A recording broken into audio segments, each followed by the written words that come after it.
가지고 있다고 합니다. 731 부대가 자행한 실험은 분야가 굉장히 다양했는데요. 생체 반응 실험, 무기 실험, 세균 실험 등으로 나뉘었는데 그중 우선순위는 전쟁에 투입되는 군인들을 위한 실험이었습니다. 이제 나올 내용 등의 대부분은 일본 국립 나가사키 장기대학의 스네이시 케이이치 조교수가 쓴 사라진 세균종 부대라는 제목의 연구서를 전달을 알려주기 시작했는데요.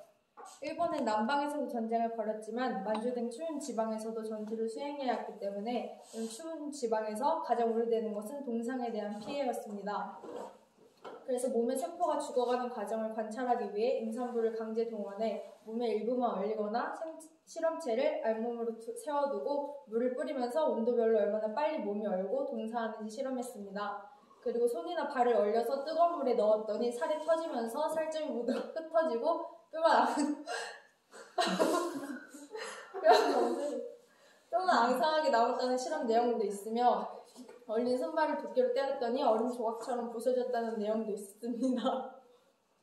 우리 회사에 너무 그런가요? 조금 빨리 진행하세요. 시간이 없어요. 총기 관통력 테스트를 하기 위해 산 사람한테 총을 쏘기도 했는데요. 30명을 속옷, 평상복, 겹겹이 방한복을 입힌 3개의 조로 나눠서 일렬로 세워놓고 실험을 하기도 했습니다.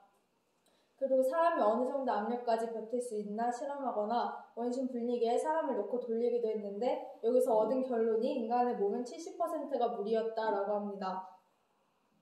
그리고 일본 헌병 특무대에서 체포한 조선 독립운동가 40여 명을 이들에게 콜레라균과 페스토균을 주입한 생체 실험을 하거나 가스실에 독가스나 페스토균을 퍼뜨려 상황을 관찰하는 생체 실험이 이루어지기도 했습니다. 그리고 모성애 실험을 위해 방 안에 아이와 엄마를 가두고 바닥에 불로 온도를 올려서 엄마가 언제쯤 이성을 잃고 아이를 깔고 안게 되느냐 하는 실험도 진행되었습니다.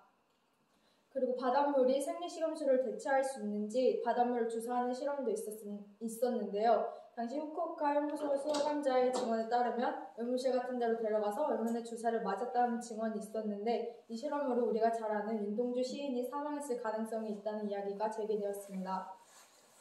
네, 다음으로 731 부대 실험과 의학 발전의 관련성에 대해서 말씀드리도록 하겠습니다.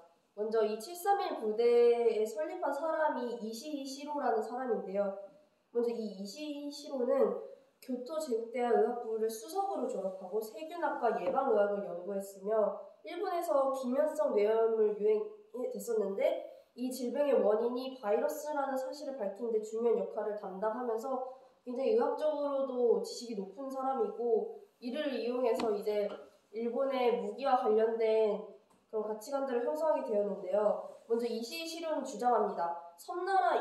일본은 섬나라이고 인구, 병력, 자원이 다른 나라에 비해 상대적으로 적음으로 침략 전쟁에서 승리할 가능성이 적다고 생각했습니다. 그래서 이거를 극복하기 위해서 세균 무기라는 것을 발상을 하게 되었는데요. 먼저 세균 무기가 살상력이 크고 감염성이 강해서 사망률이 높기 때문에 투자는 적고 자원을 절약할 수 있다는 점에 있어서 세균 무기에 대해 연구를 하게 되는 목적이 되었습니다.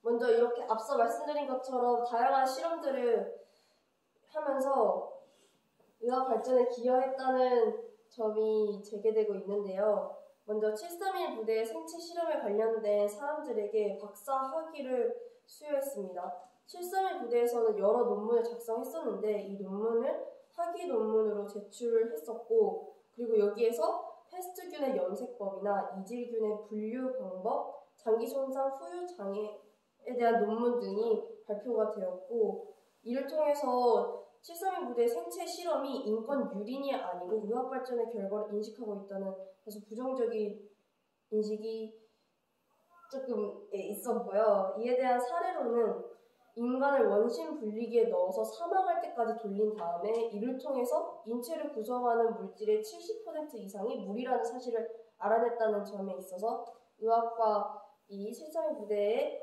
인체 실험에 대해서 관련성이 있음을 설명드렸습니다. 자, 그리고 마지막으로는 이제 731 부대 임원들이 이제 처벌을 받아야 할 상황인데요. 맞죠? 근데 여러분들이 이제 아시기에는 731 부대가 처벌이 어떻게 이루어지는지 대충 아셨을 거예요. 왜냐면 그 미국이 그 731 부대 연구의 실험 결과를 얻기 위해 그 다음에 A급 전범들의 사람을 별로 처벌하지 않았다. 이런 얘기 정도로만 알고 계셨죠? 그래서 여기서 아셨듯이 이시시로라는 사람이 있어요. 근데 이 이시시로라는 사람은 잠시만요.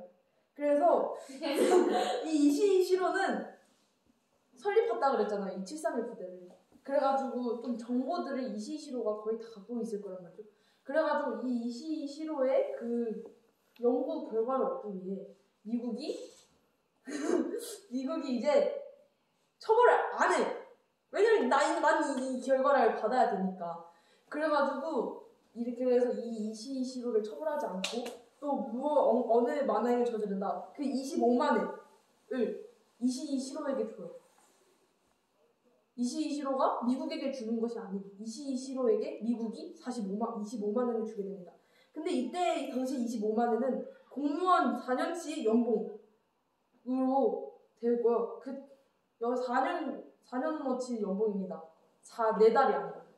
그리고 또 미국 육군 기지에서 이시시로를 고문으로 파견해서 또 연구를 하게 해줘요. 그 다음에 또 다시 일본으로 돌아왔을 때는 정말 큰 병원을 열어서 자기가 의사를 하게 됩니다. 그리고 또 그 731 부대를 후원하는 사람이 있어요. 근데 이게 아베 신조의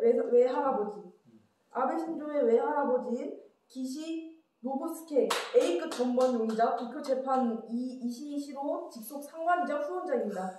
그래서 일본의 침략 전쟁을 정당화하려 했던 이 기시 노부스케가 제대로 조사가 이루어지지 않음에도 도조 히데키 비롯 전범 7명 처형 후 증거 불충분으로 풀어놔요. 제가 이렇게 어렵게 말하지만 그래서 어쨌든 지금 도조 히데키가 아니라 기시 노부스케 그러니까 제가 쉽게 아베 신조의 외할아버지라고 칭하겠습니다. 아베 신조의 외할아버지를 잠시만요. 다시 설명할게요. 그러니까 아베 신조 외할아버지를 처벌하지 않았다. 근데 이 아베 신조 외할아버지가 731 부대에 어찌 보면 꼭두기 위에 있는 사람일 수도 있다. 근데 이거를 처벌하지 않아요. 왜냐면 증거 불충분으로 처벌했는데 왜 이렇게 됐냐면 일본 지도자 회의에 불참했다. 그 다음에 전쟁 종결 주장을 했대요. 근데 이게 전쟁 패전이 될 것 같아서 전쟁 종결 주장을 도조 히데키한테 말해요. 그래서 이 사람은 아무런 죄가 없다라고 이 사람은 그냥 아베 신조의 외할아버지가 풀려나게 됩니다.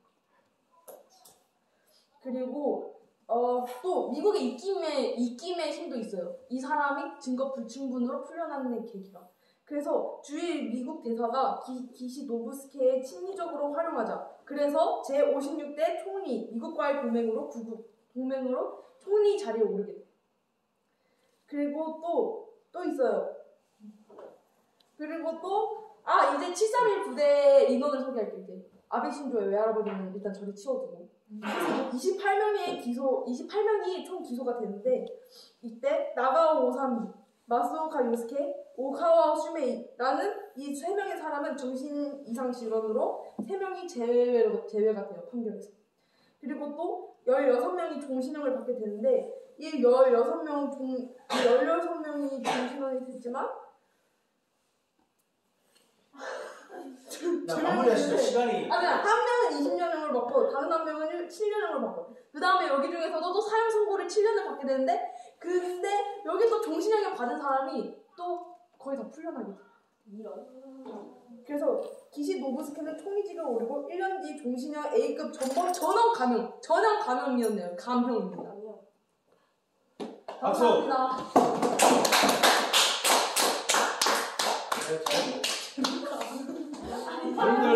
여러분들 자 보세요. 역사 시간에 여러분들 중고등학교 역사 시간에 이 내용을 혹시 언급을 들어봤어요? 그래 자세하게는 몰랐죠. 내가 여러분에게 하고 싶은 얘기가 지금 제가 여러분에게 한 40분 정도 시간 줬잖아요. 40분의 힘입니다. 여러분 우리 100년 인생 중에서 100살 죽을 때까지 이 내용 모르고 죽어가는 사람도 있을까 없을까? 많습니다. 내가 봤을 때 대부분일 것 같아요. 그래서 선생님이 어릴 때 무심코 알게 됐던 731 부대 만행 책자나 영상을 보고 이거는 꼭 여러분에게 교육을 해야 되겠다라는 생각이 들어서 우리 토론 수업을 좀 한 거고 특히 아까 우리 나경이가 제일 얘기를 잘해줬는데 그 기시 노부스케라는 사람의 이름을 꼭 기억을 좀 해주세요. 그 옛날에 우리 일본에서 최장수 총리 아베 신조 총리, 일본에서 아베 짱이라고 얘기합니다. 아베의 외할아버지죠. 여러분 가만히 생각해 보십시오. 제가 예전에 그 코로나 이전에 봤던 신문 내용 중에 제일 충격받았던 것 중에 하나가 일본에서 비행기, 그러니까 전투기를 개발했어요. 그래서 그 시제기라는 게 나오죠. 거기에 비행기 요 앞쪽에 전투기 같으면 이렇게 비행기가 이렇게 생겼잖아요. 자, 이게 비행기입니다. 그럼 비행기 앞에 이게 남바가 있겠죠, 번호.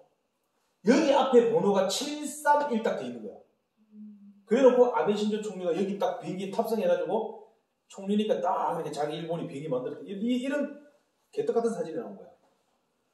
아니, 평범한 내가 봐도 731 부대를 자랑스럽게 찬양하는 듯한 그런 사진이 나왔잖아요. 오늘 나경이가 설명한 것 중에 확실한 게 뭐냐? 그 당시 731 부대의 실질적인 최고 컨트롤 타워가 누구다? 기시 노부스케. 그게 누구다? 아베 신조의 외할아버지다. 그러니까 이 아베라는 사람은 자기 할아버지가 했던 그 부대에 남발을 붙이고 잘했다 이거예요. 일본은 이런 식으로 참 뭐랄까 말도 안 되는 몰상식한 짓을 많이 하고 있다라는 게 지금 현재 팩트입니다. 비판이 아니고 이건 팩트입니다. 제가 얘기한 거는 다 언론에 공개된 내용들입니다. 그리고 여러분들이 지금 자료 찾아가지고 한 것도 다 언론에 나와 있는 걸 지금 보고 얘기한 거죠. 제가 한 가지 여러분 다시 한번 강조하는 거는 우리가 지금 3, 40분의 그 짧은 힘으로 이 내용을 확실히 알게 됐습니다. 괜찮죠? 그래서 나중에 여러분 대학을 가시든 어디 뭐 회사를 가시든 또 공무원이 되시든 면접이 됐던 어떤 자리에서 이런 역사적 얘기가 나왔을 때 여러분에게 여기 큰 힘이 될 수도 있어요. 대한민국 국민들 상당수 이거 모를 것 같아요. 그게 난 너무 아쉽습니다. 그래서 저는 매 학기마다 시간 나면 이 수업은 꼭 합니다. 자, 그리고 여러분들 3주 뒤에 우리 수업 올 때는 지금 방금 했던 내용들 있죠. 그거 파워포인트로 만들어서 우리 단톡에 띄워주세요. 아시겠죠? 오늘 한 거 정리해서 알았죠? 네. 그다음